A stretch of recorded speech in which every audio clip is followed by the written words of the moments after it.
तुम्हारे द्वार जाऊं तो प्रभु मोहे पार उतारियो। आज सुदामा जी कहते बोले मेरे पर उतराई देने के लिए कुछ नहीं है, इसलिए मैं तेरी नौका में नहीं बैठूंगा। भगवान स्वयं कह रहे हैं कि मेरी नौका में बैठ के मैं पार कर दूं, लेकिन सुदामा जी मना करते बोले मेरे पास उतराई में देने को कुछ नहीं है। अब जो भी संसार रूपी भवसागर से पार होना चाहता है, भैया सभी ने हाथ उठाया। हाँ, सुदामा जी ने अपना सर्वस्व भगवान को न्यौछावर कर दिया। तो जितने भी गले हैं, चैन है, जितने भी जेब में, घर की बात नहीं कर रहा, घर पे जो कुछ है वो घर रहने दो, जो यहाँ लेकर के सब कुछ उतार के ठाकुर जी के चरणों में रख दो।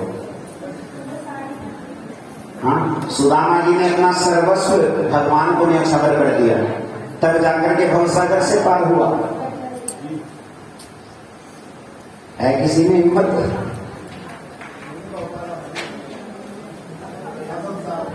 और कह रही हूं हाथ उठा करके हम जाओगे पार।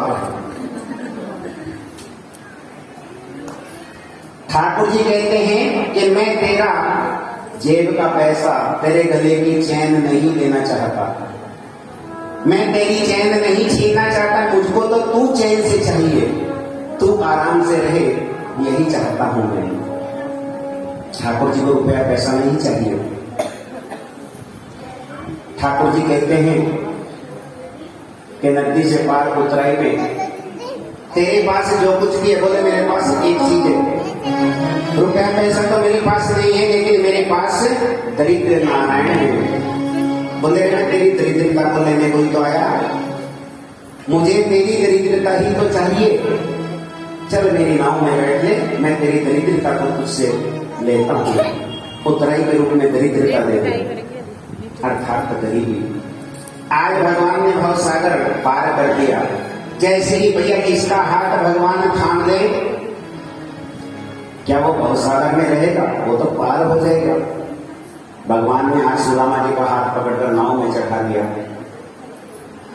द्वारिका के गेट पर पहुंच जाते हैं, पैदल चल चल गए और द्वारपाल सामने खड़े हुए हैं।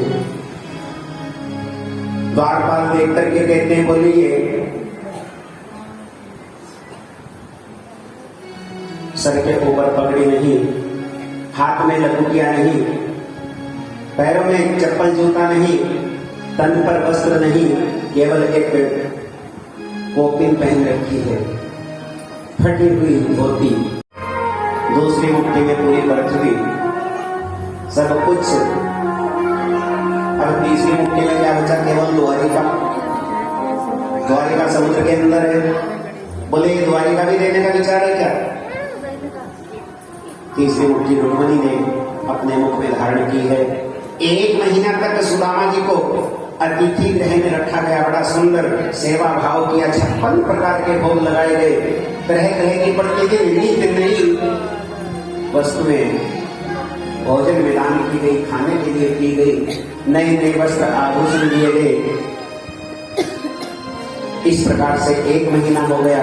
आज सुदामा जी कहते बोले मैं अब घर चलता हूँ, हे गोविंद तुम्हारी भाभी इंतजार कर रही होगी। आज गोविंद मना नहीं करते, बोले ठीक है जब जाना है तो चले जाओ। पीछे मुड़ मुड़ करके देख रहे हैं। कन्हैया ने द्वारपालों से कह दिया बोले आकर के सुदामा के जितने भी वस्त्र आभूषण है वो सारे के सारे उतार लो, सारे उतार करके महल में रख दो, और जो इसने फटी हुई धोती पहन रखी थी वो इसको दे दो। सुदामा जी को फटी हुई धोती दे दी। आज फटी हुई धोती पहन करके सुदामा जी देख रहे बोले कैसा यार है, अरे 1 महीना तक तो इतनी सुंदर सेवा की हुई, हीरे जवाहरात पहनाए और आज सारे उतरवा दिए, कैसा यार है। मुड़ मुड़ करके देख रहे बोले एक बार अभी भी बोल दे कि 1,000 रुपया देता जाए पत्नी और बच्चों के लिए, लेकिन कुछ भी नहीं दिया, खाली हाथ भेज दिया। जिस द्वार से भगवान लेने के लिए कहते वहां पर पीछे मुड़ मुड़ के देखते चले गए कि अभी भी आवाज मार ले, अभी भी कहते कि 1,000 रुपया लेकर। द्वार से बाहर निकल करके सोच रहे हैं, रोते हुए चले जा रहे हैं। 1 महीना तक यहाँ पे रहा, इससे बढ़िया तो मैं अपने बच्चों के पास ही रहता, ऐसा धोखेबाज मैंने नहीं देखा। लेकिन गोविंद की कृपा, जिस समय सुदामा जी अपनी नगरी में पहुंचे, अपनी नगरी में जाकर के देखा जिस जगह झोंपड़पट्टियां पड़ी हुई थी वो सारे के सारे 9 लखे महलों के रूप में परिवर्तित हो गए। अब कितने सुंदर सुंदर महलों के सामने से चले जा रहे हैं। बोले ये सुदामा नगरी है? नहीं नहीं, ये मेरी नगरी नहीं हो सकती। मेरी नगरी पे झोपड़पट्टी पड़ी हुई थी, मैं यहां कहां आ गया। अब इस तरह से ढूंढते हुए जब अपने महल के सामने से गुजरे तो बालकोनी में खड़ी है कौन? 20-30 हजार रुपए की साड़ी पहन रखी सुशीला जी बालकोनी से झांक रही है। बोले पतिदेव कहां जा रहे हो? अरे सुनो। जब आवाज लगाई तो ऊपर देखा, बोले ये लगती तो ऐसी आवाज है जैसी सुशीला की, लेकिन ये सुशीला तो नहीं हो सकती। इतनी सुंदर साड़ी मेरी सुशीला कहां पहनती है? वो तो फटी हुई साड़ी पहन रखी थी। सुशीला ने बच्चों को भेजा है अपने पिताजी को बुलाने। बच्चे गए हैं, जाकर के वहां पकड़ करके जैसे ही घर के अंदर लेकर के आए, अपने महल के द्वार पर बड़ा सुंदर भगवान का मंदिर बना हुआ, सुंदर भगवान की मूर्ति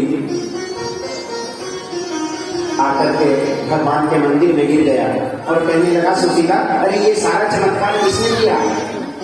बोले जिसके पास गए थे, जिस दिन से गए थे उसी दिन से विश्वकर्मा जी ने यहाँ पे मिस्त्री भेज दिए थे और 1 महीना हो गया ये कार्य, निर्माण कार्य चल रहा है। बोले अच्छा। वह प्रभु रोते हुए कन्हैया से प्रार्थना करते हैं। बोले मैं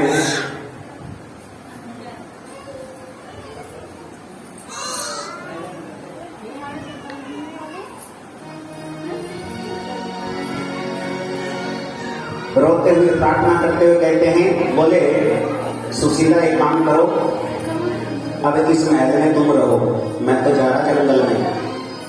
बोले क्यों?